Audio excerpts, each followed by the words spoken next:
Hey, in this video, I'll show you and I'll explain what do the numbers mean on Snapchat. So when you go on Snapchat, by the way, like the video because it really helps me out. For example, on your stories and click on your profile photo, you see a Snap number, right? I made an account for the purpose of for testing videos. And my account, since I just did one Snap, I think, has the number 2 on it, which means I have a Snap score of 2.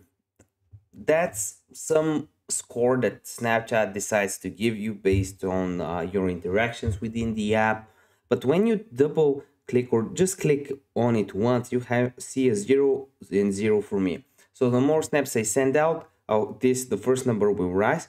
And the second number, which is also 0 for me right now, is the number of snaps I've received. So if I send 1,000 snaps, I'll have 1,000 at the first 0. If I receive 1,000, I'll have 1,000 at the second 0. If this video helped you out, give it a like. And any questions you may have, you can comment it down below and I'll try to answer it. See you in the next video.